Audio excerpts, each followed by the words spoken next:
Hi friends, welcome to the audio class of Kerala PSC Online Guruji YouTube channel. This is Rohit and today we are discussing the Constitution.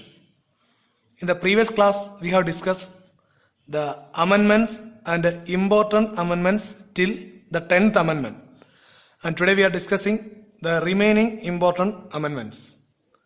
നമ്മുടെ മുൻ ക്ലാസ്സിൽ അമെൻമെന്റ് എന്താണെന്നും 10ാമത് അമെൻമെന്റ് വരെയുള്ള പ്രധാനപ്പെട്ട അമെൻമെന്റുകളുമാണ് ചർച്ച ചെയ്തത്. ഇന്നത്തെ ക്ലാസ്സിൽ നമ്മൾ തുടർന്ന് വരുന്ന ഭാഗത്തെ പ്രധാനപ്പെട്ട അമെൻമെന്റുകളാണ് ചർച്ച ചെയ്യുന്നത്. The next one is 11th Amendment in 1961.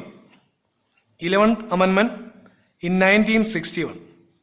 It changed the method of vice presidential election into election by electoral college instead of election by joint sitting. Electoral college means the members of the two houses. The vice presidential election changed into election by the electoral college instead of an election by joint sitting. That is the 11th Amendment in 1961. 11ാമത്തെ ഭരണഘടനാ ഭേദഗതിയാണ് അടുത്ത നമ്മൾ പറയുന്നത്. 1961 ഭരണഘടനയുടെ 11ാം ഭരണഘടനാ ഭേദഗതി വരുന്നത്. 1961 11ാം ഭരണഘടനാ ഭേദഗതി. ഈ ഭേദഗതിയുടെ ഏറ്റവും പ്രധാനപ്പെട്ട പോയിന്റ് വൈസ് പ്രസിഡൻഷ്യൽ ഇലക്ഷൻ അല്ലെങ്കിൽ ഉപരാഷ്ട്രപതി തെരഞ്ഞെടുപ്പ് ജോയിന്റ് സിറ്റിംഗിൽ കൂടിയുള്ള തെരഞ്ഞെടുപ്പ് എന്നതിൽ നിന്ന് മാറ്റി ഒരു ഇലക്ട്രൽ കോളേജിൽ കൂടി തെരഞ്ഞെടുക്കുന്ന രീതിയാക്കി മാറ്റി. എങ്ങനെയാണ്? മുൻപ് ജോയിന്റ് സിറ്റിംഗ് നടത്തി തെരഞ്ഞെടുക്കുന്നു എന്നതിന് പകരം ഒരു ഇലക്ട്രൽ കോളേജ് രൂപീകരിച്ച്, അതായത് ലോക്സഭയിലെയും രാജ്യസഭയിലെയും അംഗങ്ങൾ കൂടിയുള്ള ഇലക്ട്രൽ കോളേജ് രൂപീകരിച്ച് ആ ഇലക്ട്രൽ കോളേജ് വഴി തെരഞ്ഞെടുക്കുന്ന ഒരു രീതിയാക്കി മാറ്റി വൈസ് പ്രസിഡൻഷ്യൽ ഇലക്ഷൻ, ഉപരാഷ്ട്രപതി തെരഞ്ഞെടുപ്പ്. മുമ്പ് എങ്ങനെയായിരുന്നു? ഇലക്ഷൻ ബൈ ജോയിന്റ് സിറ്റിംഗ് ആയിരുന്നു. ഇപ്പോൾ അതെങ്ങനെയായി? ഇലക്ഷൻ ബൈ ഇലക്ട്രൽ കോളേജ് ആയി. അതാണ് 11ാം അമെൻമെന്റ് 1961 പ്രധാന പോയിന്റ്. അപ്പോൾ 11ാം അമെൻമെന്റ് 1961 കൊണ്ടുവന്ന പ്രധാന മാറ്റം എന്താണ്? വൈസ് പ്രസിഡൻഷ്യൽ ഇലക്ഷൻ അല്ലെങ്കിൽ ഉപരാഷ്ട്രപതി തെരഞ്ഞെടുപ്പ് എങ്ങനെയായി മാറി? ഇലക്ഷൻ ബൈ ഇലക്ട്രൽ കോളേജായി മാറി. ആരൊക്കെ ഉൾപ്പെടുന്ന ഇലക്ട്രൽ കോളേജ്? ലോക്സഭയും രാജ്യസഭയും. മുൻപ് എങ്ങനെ ആയിരുന്നത്? ഇലക്ഷൻ ബൈ ജോയിന്റ് സിറ്റിംഗ് ആയിരുന്നു. Next one is 12th Amendment in 1961. 12th Amendment in 1961. By 12th Amendment, the main point related to 12th Amendment is the incorporation of Goa, Daman and Diu into the Indian territory. The 12th Amendment in 1961, the incorporation of Goa, Daman and Diu into Indian territory. ഇപ്പോൾ അടുത്തത് 12ാം ഭേദഗതിയാണ്. 12ാം ഭരണഘടനാ ഭേദഗതി വരുന്നത് 1961 തന്നെയാണ്. 1961 12ാം ഭരണഘടനാ ഭേദഗതിയുടെ പ്രാധാന്യം ഗോവയും Daman and ദ്യൂവും ഇന്ത്യയോടൊപ്പം കൂട്ടിച്ചേർത്തു. ഗോവയും Daman and ദ്യൂവും ഇന്ത്യയോടൊപ്പം കൂട്ടിച്ചേർത്തു. ഗോവ വിമോചന സമരമായ ഓപ്പറേഷൻ വിജയ് നടന്ന വർഷമായിരുന്നു 1961. അപ്പോൾ അതിൽ നിന്ന് ഓർത്തിരിക്കാവുന്നതേ ഉള്ളൂ. 12ാം അമെൻമെന്റ് 1961 ഗോവയും ദാമൻ ആൻഡ് ദ്യൂവും ഇന്ത്യയോടൊപ്പം കൂട്ടിച്ചേർത്തു. അതാണ് 12ാം അമെൻമെന്റ് 1961. ഗോവ വിമോചനമായിട്ടുള്ള ഓപ്പറേഷൻ വിജയ് എന്നായിരുന്നു? 1961 തന്നെ ആയിരുന്നു. Next important one is the 13th Amendment in 1963. The 13th Amendment in 1963. By 13th Amendment, the Nagaland state formed and Article 371A inserted. The 13th Amendment in 1963, the state of Nagaland formed and Article 371A inserted into Constitution. When we discuss about the temporary transitional provision from 370 to 371J, we have discussed some of the important articles and the related state. All those articles are included at the time of the formation of those states. So, The article related to Nagaland, special provision related to Nagaland. It is Article 371A. So in 13th Amendment in 1963, the state of Nagaland formed and Article 371A inserted. അടുത്ത പ്രധാന ആർട്ടിക്കിളാണ് 13ാം ഭരണഘടനാ ഭേദഗതി 1963. 1963 13ാം ഭരണഘടനാ ഭേദഗതി. 13ാം ഭരണഘടനാ ഭേദഗതി പ്രകാരം വന്നത് നാഗാലാൻഡ് സംസ്ഥാനം രൂപം കൊണ്ടു ആർട്ടിക്കിൾ 371A ഭരണഘടനയിൽ ഉൾപ്പെടുത്തി. നാഗാലാൻഡ് സംസ്ഥാനം രൂപം കൊണ്ടു ആർട്ടിക്കിൾ 371A ഭരണഘടനയിൽ ഉൾപ്പെടുത്തി. അത് രണ്ടുമാണ് 13ാം ഭരണഘടനാ ഭേദഗതി 1963 പ്രത്യേകത. നമ്മൾ ഭരണഘടനയുടെ ട്രാൻസിഷൻ ടെമ്പററി പ്രൊവിഷൻ എന്ന ഭാഗത്ത് പഠിച്ചു. 371A എന്ന് പറയുന്ന സ്പെഷ്യൽ ആർട്ടിക്കിൾ നാഗാലാൻഡുമായി ബന്ധപ്പെട്ടതാണെന്ന്. അവിടെ അതാത് സംസ്ഥാനങ്ങളുമായി ബന്ധപ്പെട്ട ആർട്ടിക്കിളുകൾ അതാത് സംസ്ഥാനങ്ങളുടെ നിർമ്മാണ വേളയിൽ രൂപം കൊണ്ടവയാണ്. ഇപ്പോൾ 13ാം ഭേദഗതി 1963 അതിലെ പ്രധാനപ്പെട്ട പോയിന്റുകൾ നാഗാലാൻഡ് സംസ്ഥാനം രൂപം കൊണ്ടു, അതുമായി ബന്ധപ്പെട്ട ആർട്ടിക്കിൾ 371A ഭരണഘടനയിൽ ഉൾപ്പെടുത്തി. Next one is 14th Amendment in 1962. By 14th Amendment, Pondicherry incorporated in Indian territory. The 14th Amendment was in 1962. By 14th Amendment, Pondicherry incorporated in Indian territory. അടുത്ത പ്രധാനപ്പെട്ട അമെന്റ്മെന്റ് ആണ് 14ാം അമെന്റ്മെന്റ് 1962. 14ാം അമെന്റ്മെന്റ് പ്രകാരം പോണ്ടിച്ചേരി ഇന്ത്യയോട് കൂട്ടിച്ചേർക്കപ്പെട്ടു. 1962 14ാം ഭേദഗതി പ്രകാരം പോണ്ടിച്ചേരി ഇന്ത്യയോട് കൂട്ടിച്ചേർക്കപ്പെട്ടു. 1962 14ാം ഭേദഗതി വരുന്നത്. 14ാം ഭേദഗതി പ്രകാരം പോണ്ടിച്ചേരി ഇന്ത്യയോട് കൂട്ടിച്ചേർക്കപ്പെട്ടു. Next important one is the 15th Amendment in 1963. The 15th Amendment in 1963. By that amendment, the retirement age of High Court judges raised from 60 to 62. By the 15th Amendment in 1963, the retirement age of the High Court judges raised from 60 to 62. അടുത്തത് 15ാം ഭേദഗതി 1963 ആണ്. 1963 ഭരണഘടനയുടെ 15ാം ഭേദഗതി വരുന്നത്. 1963 15ാം ഭേദഗതി പ്രകാരം ഹൈക്കോടതി ജഡ്ജിമാരുടെ വിരമിക്കൽ പ്രായം 60 നിന്ന് 62 ഉയർത്തി. ഹൈക്കോടതി ജഡ്ജിമാരുടെ വിരമിക്കൽ പ്രായം 60 നിന്ന് 62 ഉയർത്തി. 15ാം ഭേദഗതി 1963. ഹൈക്കോടതി ജഡ്ജിമാരുടെ വിരമിക്കൽ പ്രായം 60 നിന്നും 62 ഉയർത്തി.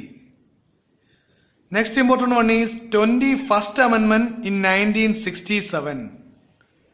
21st Amendment in 1967.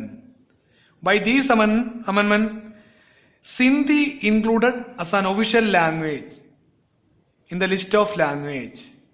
Sindhi included as an official language. So, by 21st Amendment in 1967, Sindhi included in the 8th schedule of our Indian Constitution.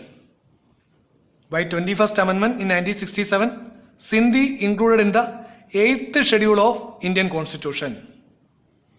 ഇപ്പോൾ അടുത്ത പ്രധാനപ്പെട്ടത് 21ാം ഭരണഘടനാ ഭേദഗതിയാണ് 1967. 1967 21ാം ഭരണഘടനാ ഭേദഗതിയാണ്. ഈ 21ാം ഭരണഘടനാ ഭേദഗതി പ്രകാരം സിന്ധിയെ ഔദ്യോഗിക ഭാഷയായി അംഗീകരിച്ച് ഭരണഘടനയുടെ 8ാം ഷെഡ്യൂളിൽ ഉൾപ്പെടുത്തി. സിന്ധിയെ ഔദ്യോഗിക ഭാഷയായി അംഗീകരിച്ച് ഭരണഘടനയുടെ 8ാം ഷെഡ്യൂളിൽ ഉൾപ്പെടുത്തിയതാണ് 21ാം ഭരണഘടനാ ഭേദഗതി 1967. അപ്പോൾ 1967 21ാം ഭരണഘടനാ ഭേദഗതി എന്താണ്? സിന്ധിയെ ഒരു ഔദ്യോഗിക ഭാഷയായി അംഗീകരിച്ച് 8ാം ഷെഡ്യൂളിൽ ഉൾപ്പെടുത്തി. ഭരണഘടനയുടെ 8ാം ഷെഡ്യൂളിൽ ഉൾപ്പെടുത്തിയതാണ് 21ാമത്തെ ഭരണഘടനാ ഭേദഗതി. Next one is 26th Amendment in 1971. 26th Amendment in 1971. The points are that this amendment is related to the abolition of privy purse. The abolition of privy purse. Privy purse are the payments to the former rulers of princely state in India. Privy purse are the payments paid to the former rulers of princely state in India.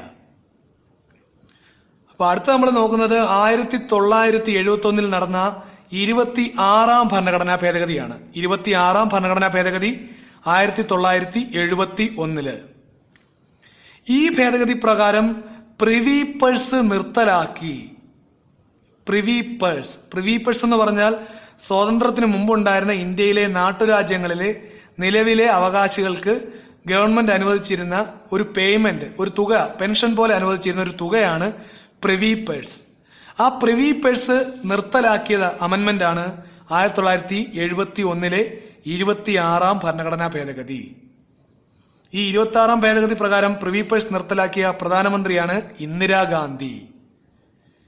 അപ്പോ 1971 26ാം ഭരണഘടനാ ഭേദഗതി, 26ാം ഭരണഘടനാ ഭേദഗതി പ്രകാരം privy purse നിർത്തലാക്കുന്നു.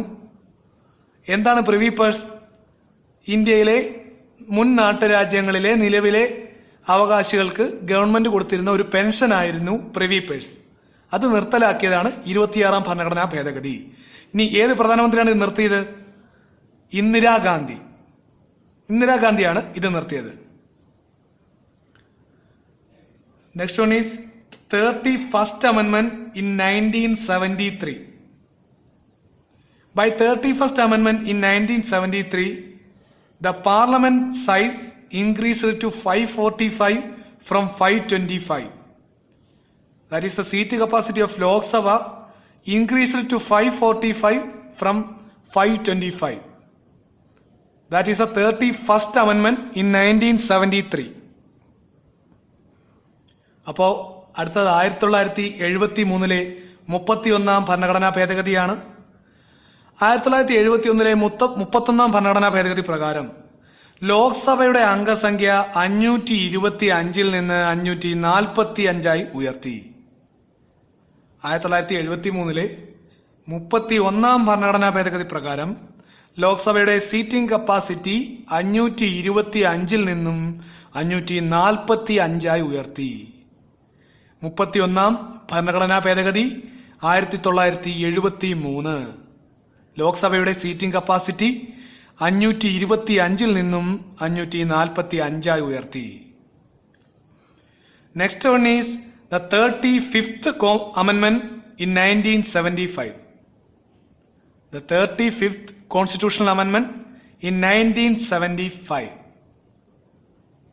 By this amendment, the Government of India abolished the protectorated status of Sikkim. In 1975, by 35th Amendment, the government abolished the protectorated status of Sikkim.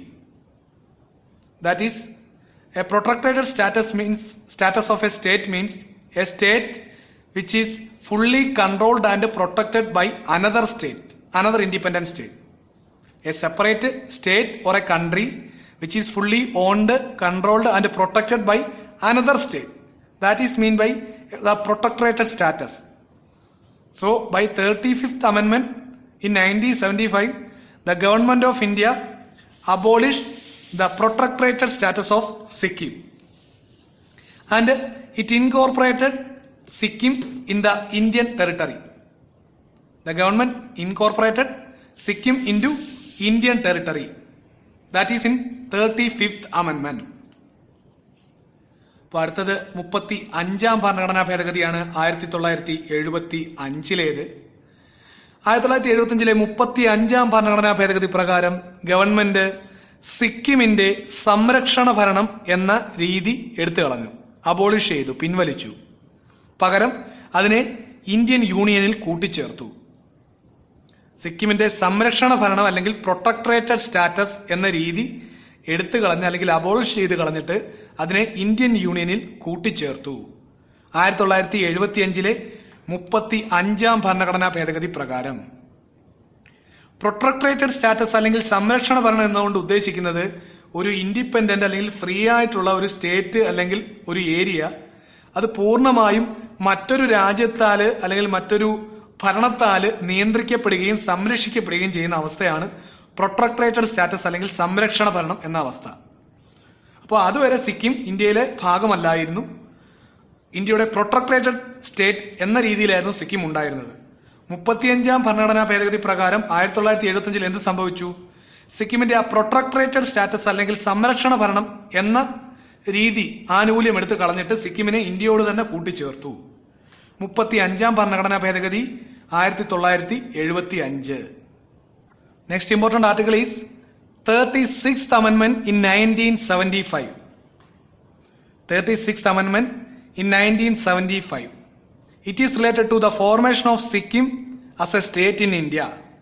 The previous amendment, it changed from protected status to a territory in India, and in 36th Amendment in 1975, it became a state in India. And the insertion of Article 371F. What is Article 371F? It is the article related to special provision related to the state of Sikkim. So by 36th Amendment in 1975, formation of Sikkim as a state and insertion of Article 371F. അടുത്തത് 36 ഭരണഘടനാ ഭേദഗതിയെ പറ്റി പറയുകയാണെങ്കിൽ 1975 തന്നെയാണ് 36 ഭരണഘടനാ ഭേദഗതി നടക്കുന്നത്. ഇത് 35 ഭരണഘടനാ ഭേദഗതിയുമായി ബന്ധപ്പെട്ടതാണ്. 35 ഭേദഗതി പ്രകാരം സിക്കിം എന്തായി? സംരക്ഷണ ഭരണം എന്ന രീതിയിൽ നിന്ന് മാറി ഇന്ത്യയുടെ ഭാഗമായി മാറി. 36 ഇന്ത്യയുടെ ഭാഗമായ സിക്കിം ഇന്ത്യയുടെ തന്നെ ഒരു സംസ്ഥാനമായി മാറി. സിക്കിം ഇന്ത്യയിലെ ഒരു സംസ്ഥാനമായി മാറിയ ആർട്ടിക്കിൾ അമെന്റ്മെന്റ് ആണ് 36ാം അമെന്റ്മെന്റ് 1975. അതിനോടൊപ്പം 371F എന്ന് പറയുന്ന ഒരു ആർട്ടിക്കിൾ കൂടി ഭരണഘടനയിൽ കൂട്ടിച്ചേർത്തു. 371F എന്താണ് പറയുന്നത്? സിക്കിമിന്റെ ഫോർമേഷൻ ടൈമിലുള്ള special provision related to Sikkim ആണ് article 371F. Special provision related to the formation of Sikkim, അതാണ് 371F. അപ്പോ 1975 36ാം അമെന്റ്മെന്റ് അല്ലെങ്കിൽ ഭരണഘടനാ ഭേദഗതി പ്രകാരം എന്ത് സംഭവിച്ചു? സിക്കിം ഇന്ത്യയുടെ ഒരു സ്റ്റേറ്റ് ആയി. അതുകൂടാതെ ആർട്ടിക്കിൾ 371F ഭരണഘടനയിൽ ഉൾപ്പെടുത്തി. ആർട്ടിക്കിൾ 371F എന്തുമായി ബന്ധപ്പെട്ടതാണ്? സിക്കിമുമായി ബന്ധപ്പെട്ടതാണ്. അപ്പൊ 35ാം ഭേദഗതി പ്രകാരം സിക്കിം ഇന്ത്യയുടെ ഭാഗമാകുന്നു. 36ാം ഭേദഗതി പ്രകാരം ഇന്ത്യയിൽ ഒരു സംസ്ഥാനമാകുന്നു. രണ്ടും 1975 തന്നെയാണ്.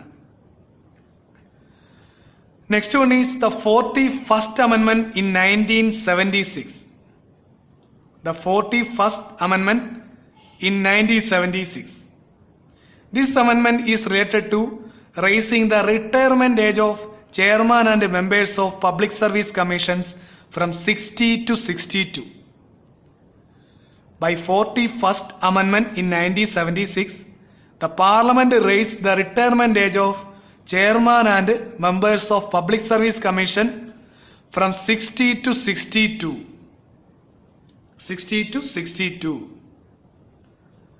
അടുത്ത ഭേദഗതി എന്ന് പറയുന്നത് 41ാം ഭരണഘടനാ ഭേദഗതിയാണ്. 1976 1976 41ാം ഭരണഘടനാ ഭേദഗതിയാണ്. ഈ അമെന്റ്മെന്റ് അല്ലെങ്കിൽ ഈ ഭേദഗതി പ്രകാരം പബ്ലിക് സർവീസ് കമ്മീഷൻ ചെയർമാന്റെയും അംഗങ്ങളുടെയും റിട്ടയർമെന്റ് കാലാവധി 60 നിന്നും 62 മാറ്റി. 60 നിന്നും 62 മാറ്റി. അപ്പോൾ 1976 41ാം ഭരണഘടനാ ഭേദഗതിയിൽ എന്തൊക്കെയാണ്? പബ്ലിക് സർവീസ് കമ്മീഷനിലെ ചെയർമാന്റെയും അംഗങ്ങളുടെയും പ്രായപരിധി 60 നിന്നും 62 മാറ്റി. ഏതാണ്? 41ാം ഭരണഘടനാ ഭേദഗതി 1976. അപ്പൊ 41ാം ഭരണഘടനാ ഭേദഗതി 1976 പബ്ലിക് സർവീസ് കമ്മീഷൻ ചെയർമാന്റെ അംഗങ്ങളുടെയും റിട്ടയർമെന്റ് ഏജ് 60 നിന്നും 62 മാറി. Next one is an important amendment, the 42nd Amendment, commonly known as the Mini Constitution in 1976. The 42nd Amendment or the Mini Constitution in 1976. The important points related to the 42nd Amendment or the Mini Constitution are: the first one is the fundamental duties included in our Constitution. Fundamental duties included. And in the preamble part, the sovereign, socialist,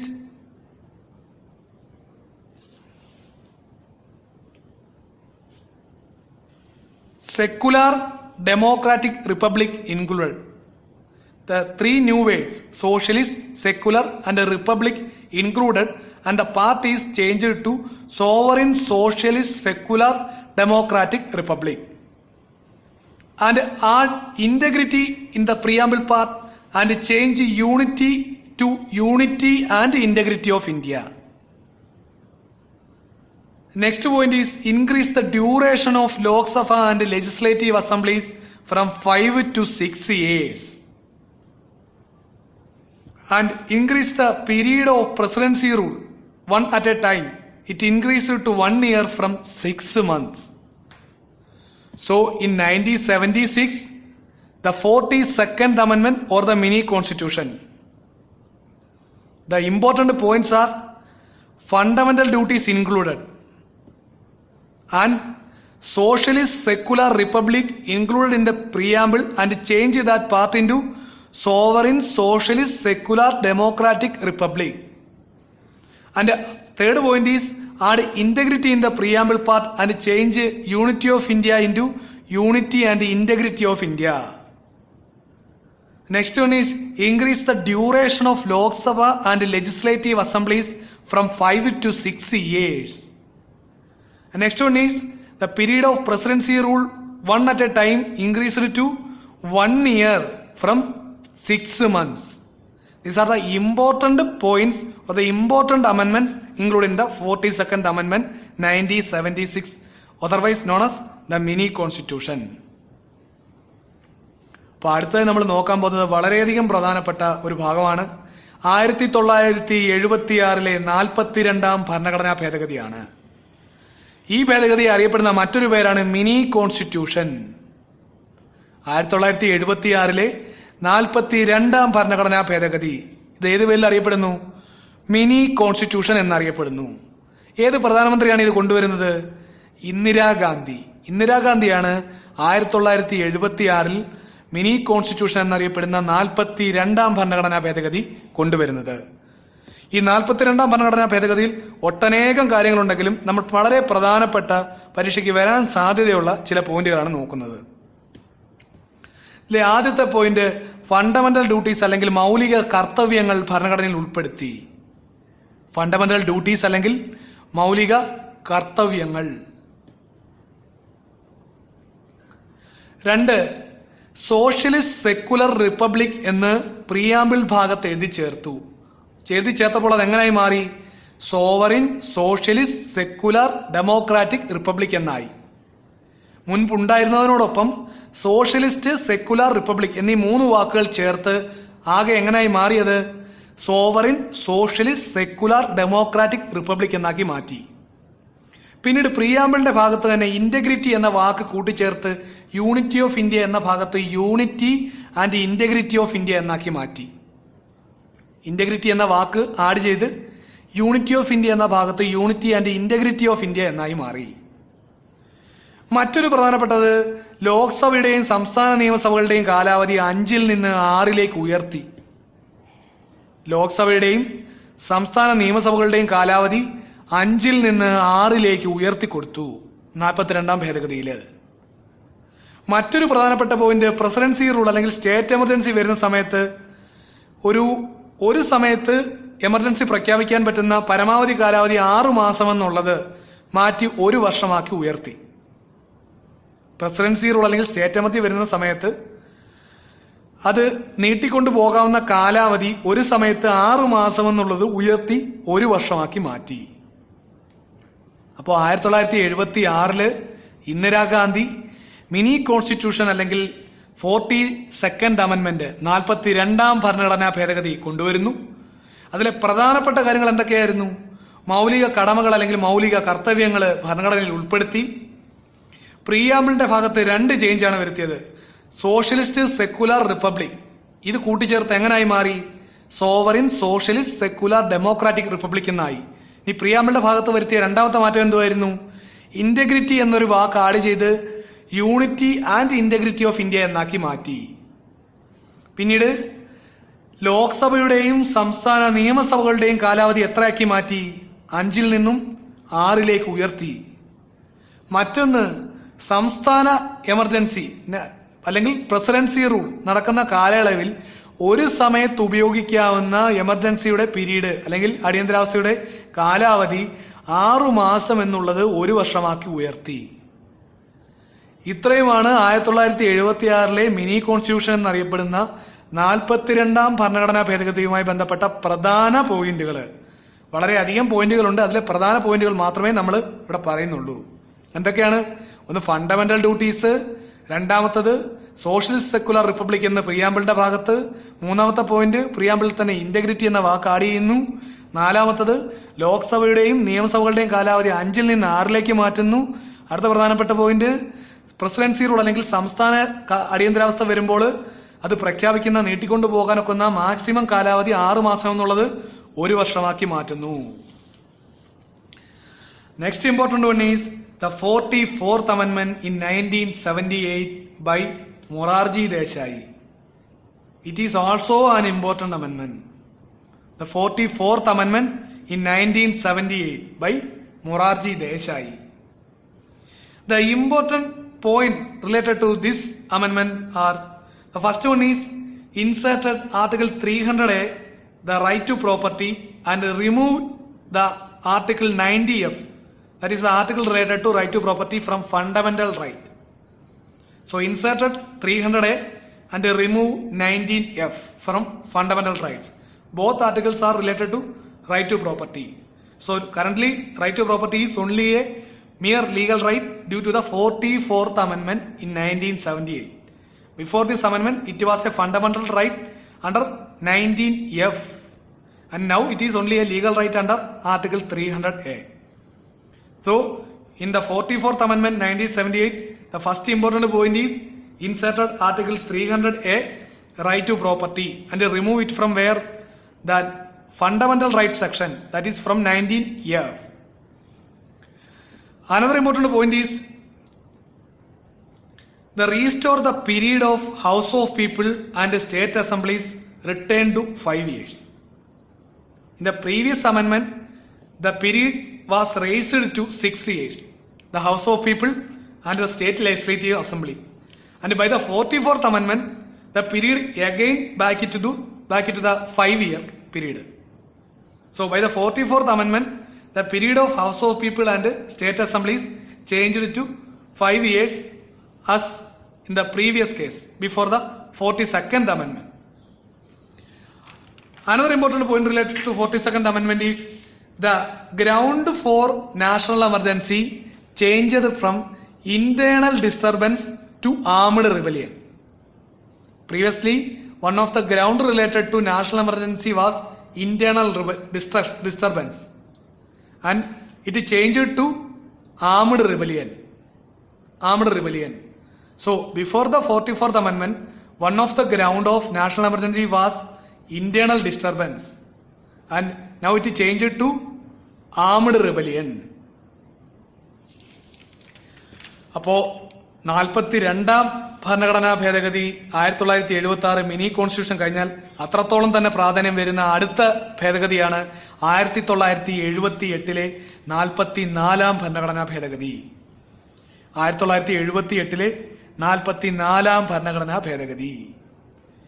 1978 44ാം ഭരണഘടനാ ഭേദഗതി കൊണ്ടുവരുന്നത് മൊറാർജി ദേശായി ആണ്. 1978 44ാം ഭരണഘടനാ ഭേദഗതി കൊണ്ടുവരുന്നത്. ഈ ഭേദഗതിയുടെ കീഴിൽ വരുന്ന പ്രധാനപ്പെട്ട പോയിന്റുകളാണ്: ആദ്യത്തേത്, ഭരണഘടനയിൽ ആർട്ടിക്കിൾ 300A എന്ന ഭാഗം ഉൾപ്പെടുത്തി. അതിനോടൊപ്പം 19F എന്ന ഭാഗം ഫണ്ടമെന്റൽ റൈറ്റിൽ നിന്നും റിമൂവ് ചെയ്തു, മാറ്റം ചെയ്തു. ഈ രണ്ട് ആർട്ടിക്കിൾ എന്തുമായി ബന്ധപ്പെട്ടതാണ്? റൈറ്റ് ടു പ്രോപ്പർട്ടിയുമായി ബന്ധപ്പെട്ടാണ്, സ്വത്തവകാശവുമായി ബന്ധപ്പെട്ടതാണ്. അപ്പോൾ ഈ അമെന്റ്മെന്റ് വരുന്നതിന് മുമ്പ് അത് എവിടെ ആയിരുന്നു? 19F എന്ന് പറയുന്ന ഫണ്ടമെന്റൽ റൈറ്റ് അല്ലെങ്കിൽ മൗലിക അവകാശങ്ങളുടെ കൂട്ടത്തിലായിരുന്നു. അപ്പോൾ 19F എന്ന എന്തായിരുന്നു? ഫണ്ടമെന്റൽ റൈറ്റ് തന്നെ ആയിരുന്നു. 44ാം ഭരണഘടന ഭേദഗതി വന്നപ്പോൾ അത് എങ്ങോട്ടേക്ക് മാറി? അത് അവിടുന്ന് മാറിയിട്ട് പകരം 300A എന്ന് പറയുന്ന പുതിയൊരു ഭാഗത്താണ് വന്നത്. അത് ഫണ്ടമെന്റൽ റൈറ്റ് അല്ലാത്തതുകൊണ്ട് എന്തായി മാറി?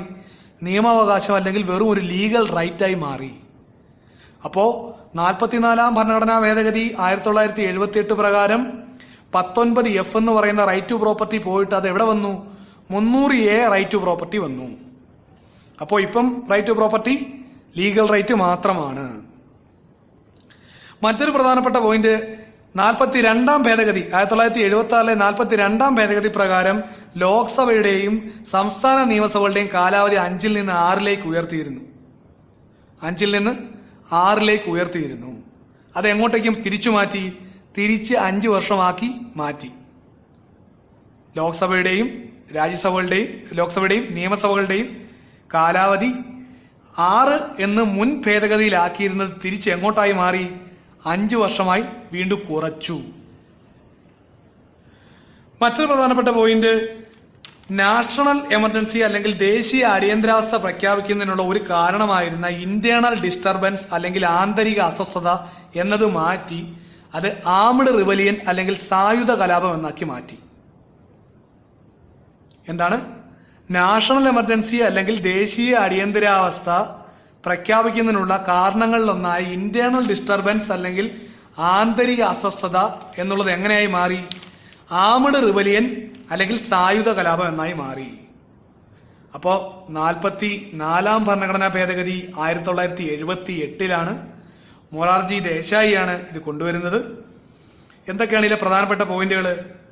19F ഉണ്ടായിരുന്ന റൈറ്റ് ടു പ്രോപ്പർട്ടി, ഭരണഘടനയുടെ മൗലിക അവകാശങ്ങൾ എന്ന ഭാഗത്തുണ്ടായിരുന്ന 19F ഉണ്ടായിരുന്ന റൈറ്റ് ടു പ്രോപ്പർട്ടി അവിടുന്ന് എടുത്തു കളഞ്ഞു. അത് പിന്നെ എവിടെ വന്നു?